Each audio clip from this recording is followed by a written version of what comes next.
Many years ago, when I first came to London, I was in the British Museum, naturally, and one of the West Indians who worked there started a conversation with me. He wanted to know where I was from, and I told him I was from Harlem, and that answer didn't satisfy him. And I didn't understand what he meant. See, I was born in Harlem. I was born in Harlem Hospital, I said. I was born in New York. None of these answers satisfied him. He said, where was your mother born? She was born in Maryland. And I could see it. Though I didn't understand it at the time, that he was growing more and more disgusted with me. He's only more and more impatient. Where was your father born? My father was born in New Orleans. Yes, he said, the man, but where were you born? And then I began to get it. I said, my mother was born in Maryland, my father was born in New Orleans, and I was born in New York. And he said, yes, but before that, where were you born? And I had to say, well, I don't know. And I could see that he did not believe me. And I tried to explain that there's no way for me to know, and he said, well, don't you care enough to find out? And I tried to explain. If I were originally from Dakar or from wherever it was in Africa, I could not find out where it was because my entry into America is a bill of sale. And that stops. That stops you from going any further. At some point in our history, I became Baldwin's nigger. That is how I got my name. Now, that can't really be considered, my fault.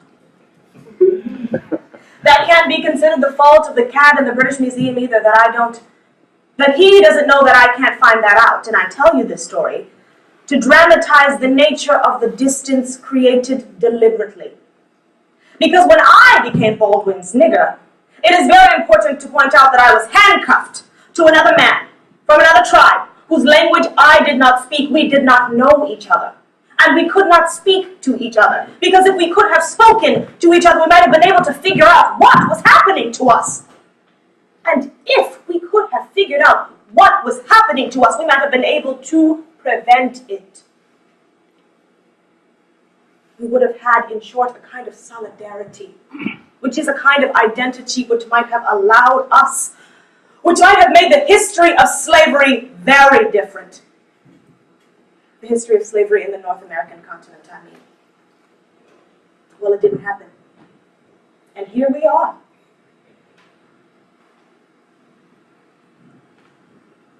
One of the most terrible things, one of the most difficult things, because it is something that one has, that one wants to resist, yes, and also to use, is that in fact, like it or not, I am an American.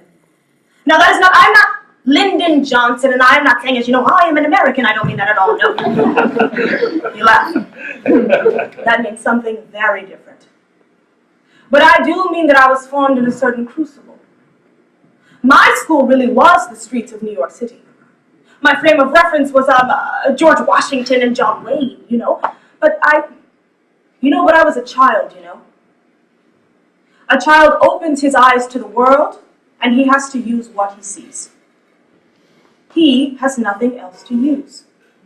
And you are formed by what you see, the choices you have to make, the way you discover what it means to be black in New York. Now, I don't know how you discover what it means to be black in London, but I know what it means, how you discover that in New York and then throughout the entire country. And I know how as you grow older, you watch in the richest city in the world, in the most famous, the richest, freest nation in the world, you watch as you grow older. Literally, this is not a figure of speech. The corpses of your brothers and sisters pile up around you. And after anything they could have done, they were too young to have done anything. And in any case, too helpless. But what one does realize is that when you try and stand up and look the world in the face like you had a right to be here, when you do that, without knowing that this is the result of it, you have attacked the entire power structure of the Western world. If I, one day, discover that I had been lied to all the years of my life that my mother and father were being lied to, if I discovered that I was bred and bought and sold like a mule, then I never really was a mule. If I discovered that I was never really happy picking all of that cotton and digging in all of those mines to make other people rich, and if I discovered that those songs that the darkies sang and sing were not just innocent expressions of a primitive people, but extremely subtle, difficult, dangerous, and tragic expressions of what it felt like to be in chains, then by one's presence, simply by the attempt to walk from here to there, you have begun to frighten the white world. They have always known that you are not a mule. They have always known that no one wishes to be a slave. They have always known that the bales of cotton in the textile mills and entire metropolises built on black labor, that the black was not doing it out of love, he was doing it under the whip, the threat of a gun, and the even more desperate and subtle threat of the Bible. Now then, the world is watching. In the streets of Saigon, what must be considered the final act of the white, Christian, European, industrial drama. And speaking as an American and reading the news and looking at the pictures, the streets of Saigon resemble nothing so much to me as the streets of Detroit. And in both cities, precisely the same war is being waged. May that war spread to engulf the globe. And let's speak plainly. We know. Everybody knows. No matter what the professions of my unhappy country may be, that we are not bombing people out of existence in the name of freedom. If it were freedom we were concerned with, then long ago we would have done something about Johannesburg, South Africa. If we were concerned with freedom, then boys and girls, not as I stand here, would be perishing in the streets of Harlem. We are concerned with power, and nothing more than that. And most unluckily for the Western world, it has consolidated its power on the backs of people who are now going to die rather than to be used any longer. One is tried. And I tried for a long time in the things that I wrote and the things that I said. And I don't mean that I was alone, but I'm using myself as an example to convey to my countrymen, white and black, the nature of the danger and where we are going. If we cannot resolve the situation in our cities and our streets and our houses, if brother could not deal with brother because of an American continent, they talk about the color problem. But the truth is that no white American is sure he is white. And every American Negro visibly is no longer an African. And we know what happened. And we know who had the whip. That was not my grandmother who raped anybody.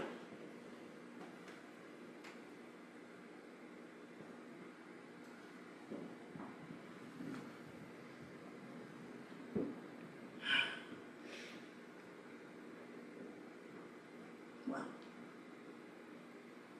if the day comes when you realize, and you don't want to realize it, that you cannot make yourself heard, that the people you are addressing are pleading for them and for you. And the plea is a very simple one. They're saying, look at it. Look at all the mountains of nonsense that have been written and everything that has been said. They get the Negro problem. Don't write any voting acts. We have that. It's called the 15th Amendment. Don't look at the Civil Rights Bill of 1964. What you have to look at is what is really happening in this country. And what is really happening in this country is that brother has murdered brother knowing it was his brother. White men have lynched Negroes knowing them to be their sons. White women have had Negroes burned knowing them to be their lovers. It is not a racial problem. It is a problem of whether you are willing to look at your life and be responsible for it, and then begin to change it. That great Western house I come from is one house, and I am one of the children of that house. Simply I am the most despised child of that house. It is because the American people are unable to face the fact that I am flesh of their flesh, bone of their bone, created by them. My blood and my father's blood is in that soil. They can't face that.